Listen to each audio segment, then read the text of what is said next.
दीपितानलोलशितविग्रहाय नीलांशुदीप्तकैलासनिवासिने नृत्यात् ताण्डवरुद्ररूपिणे महाकालाय नमो नमः। महाकाल के अग्निमय तांडव रूप को प्रणाम।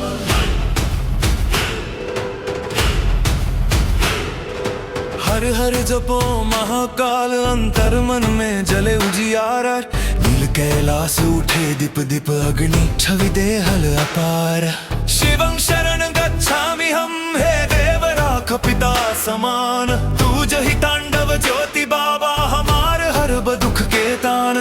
जटा विलोल झरत गंगधार ज्वालाभिरावृत कालेन्द्रहार।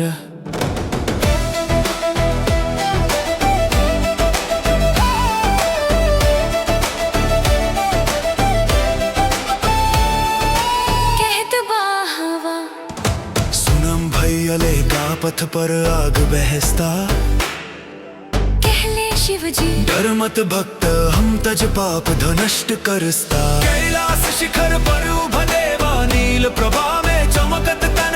भोला बाबा ताड़के बोले चला अपना भीतर खोज हम। नंदिकेश्वर गर्जित डमरू ताले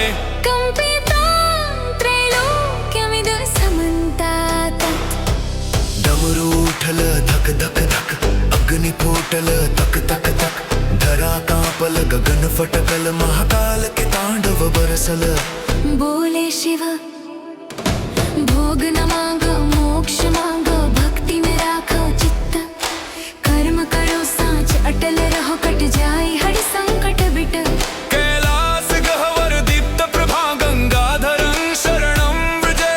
नील ज्योति में चमकत कैलास विरल गंगा जैसन प्रकाश। भोला बाबा बैठल शांत पर आंख में जय प्रलय तांडव भ्रांत कहत। जे मन भीतर दीपल बा ओही में हम बसल बानी। भक्ति से भइल जवन उजियारा ओही में तोहरे राह निहानी।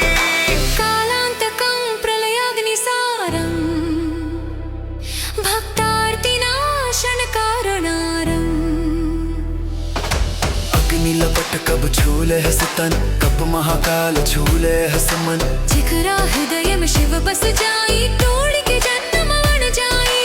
कहत महादेव जग में डर मत सच्चा बनूं हम। तांडव में भी भक्ति रख ले तू दुख में भी दीप जलो। हर हर महाकाल गूंज उठल अग्नि सगरो दिशा दहकल। नील ज्योति कैलास चमकल तांडव में ब्रह्मांड थरकल। जय जय बोले महाकाल देवा ज्योति ही ज्योति झरस्ता। भक्त के दुख दरिद्रता एक दृगपात में झरस्ता। हर हर महादेव।